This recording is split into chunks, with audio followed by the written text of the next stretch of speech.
ROI, um dos indicadores de rentabilidade mais utilizados pelos investidores. Mas atenção! Você deve saber exatamente como calculá-lo e como utilizá-lo em suas análises. E é isso que você vai aprender no vídeo de hoje. Então, bora lá!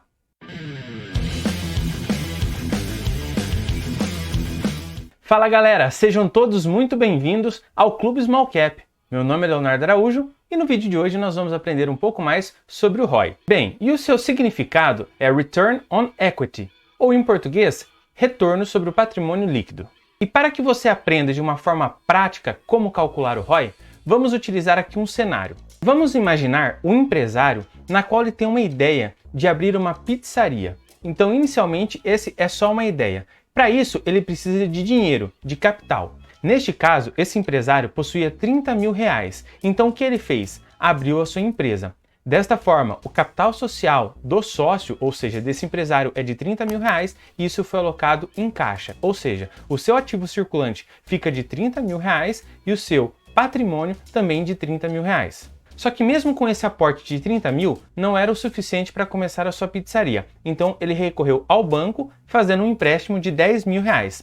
Desta forma, agora, os seus ativos correspondiam a 40 mil reais alocados em caixa, os empréstimos num valor de 10 mil reais e o capital social, ou seja, o patrimônio líquido, que é a diferença entre o ativo e o passivo, de 30 mil reais. Agora, com o dinheiro, ele pôde comprar tudo que era necessário para realmente montar a sua padaria, ou seja, equipamentos e a matéria-prima necessária para poder fabricar as pizzas. Neste caso, ele teve um crédito dos seus fornecedores de 10 mil reais, na qual transformou em estoque. E também ele comprou equipamentos para montar a sua pizzaria, na qual custou 30 mil reais. Desta forma, os seus ativos eram de 50 mil reais, passivos 20 mil reais e o patrimônio líquido, a diferença entre um e o outro, correspondendo a 30 mil reais. Já com a pizzaria em funcionamento, ele obteve ao longo de um ano o seguinte resultado.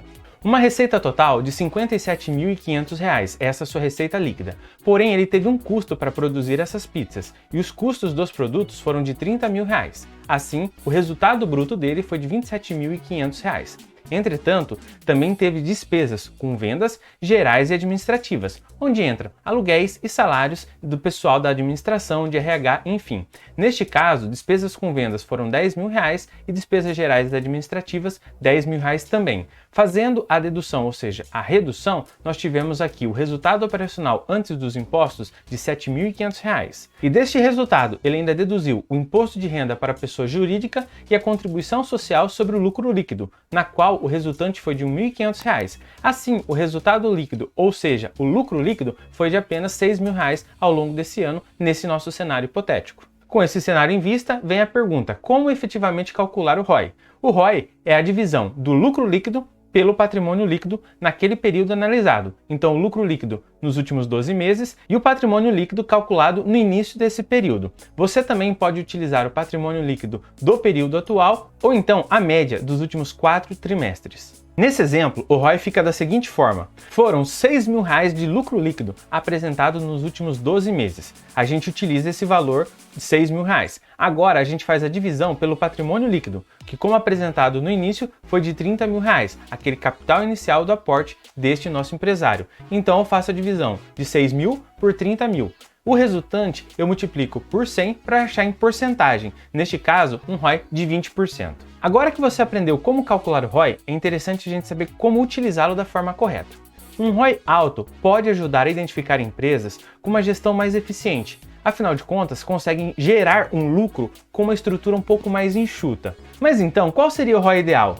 Algo entre 10% e 30%. Mas lembre-se, não existe algo pontual quando a gente trata de um indicador de forma isolada. Isto é simplesmente uma referência. Vamos para mais uma aplicação prática. Aqui eu tenho um ativo de uma empresa correspondendo a 10 bilhões de reais. O seu passivo de 4 bilhões de reais, então totaliza um patrimônio líquido de 6 bilhões de reais. Vamos imaginar que no período ele teve um lucro líquido de 1 bilhão de reais. Logo, o ROI é calculado 1 dividido por 6, ou seja, lucro líquido pelo patrimônio líquido. Neste exemplo, o ROI fica de 17%. Agora vamos aplicar aqui uma nova situação, aonde eu vou aumentar o meu passivo, agora para 5 bilhões, e também diminuindo o meu patrimônio líquido. para 5 bilhões. Então não foi algo tão interessante porque eu teve um aumento de passivo e uma redução do meu patrimônio líquido. Se a empresa mantiver o mesmo 1 bilhão de reais de lucro líquido no período, agora eu vou dividir 1 sobre 5, afinal 5 agora é o patrimônio líquido. E o ROI aumenta nesse caso para 20%. Então olha como você deve ficar atento, afinal de contas, aumentou o passivo e assim aumentou o ROI. Uma outra situação é quando eu aumento o meu ativo e assim o meu patrimônio líquido. Agora o meu ativo saiu de 10 bilhões para 12 bilhões e o meu patrimônio líquido para 7 bilhões, afinal de contas não teve alteração no passivo. Desta forma, se a empresa mantiver o mesmo lucro, agora eu faço a seguinte divisão: 1 sobre 7. E o ROI apresentado aqui é de 14%. Ele sofreu uma diminuição comparado ao exemplo anterior. E mesmo então, eu aumentando meus ativos e o meu patrimônio líquido, eu tive uma redução do meu ROI. Então, o que o investidor deve fazer? Ele deve verificar o histórico do ROI ao longo de um período detalhado e também comparando com outras empresas.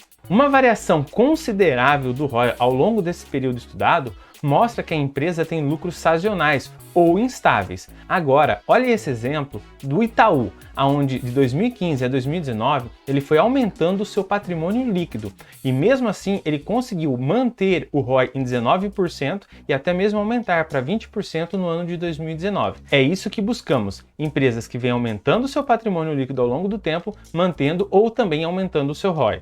E como funciona um ROI negativo? Bom, quando uma empresa apresenta um prejuízo em determinado período, o cálculo do ROI fica negativo. Vamos utilizar aqui como referência o estudo da Cogna Educação. A empresa apresentou um prejuízo de 5,86 bilhões. Se você divide isso pelo seu patrimônio líquido, que é de 14,28 bilhões, nós temos um ROI negativo de menos 41%. E nessa situação, o que o investidor deve buscar? É melhor compreender os motivos desse prejuízo e verificar se isso é uma tendência ou se for algo pontual. Então, mais uma vez, um indicador isolado não significa muita coisa. Agora, preste muita atenção nesse exemplo da Estrela, que é uma outra empresa listada também na Bolsa de Valores que possivelmente esteve presente na infância de muitas pessoas. O ativo da empresa é de 245 milhões, já o seu passivo é de 739 milhões. Ou seja, a diferença me gera um patrimônio líquido negativo de menos 494 milhões. Não obstante, o que acontece? A empresa reportou um prejuízo nos últimos 12 meses de 19 milhões. Então, se eu dividir 19 milhões de prejuízo, que é um valor negativo, por 494 milhões negativo também, que é o seu patrimônio líquido, nós vamos ter, pela matemática, um ROI positivo, neste caso, de 3,9%. Olha então como um ROI pode enganar o investidor. Ele deve estar atento para ver se realmente a empresa apresenta lucro e também se ela apresenta um patrimônio positivo e de preferência aumentando ao longo do tempo. Então agora, se alguém afirmar para você que um ROI alto é bom e um ROI baixo é ruim, isso não é uma verdade, afinal de contas, depende muito. O que é um ROI alto e o que é um ROI baixo? Você sabe essa resposta?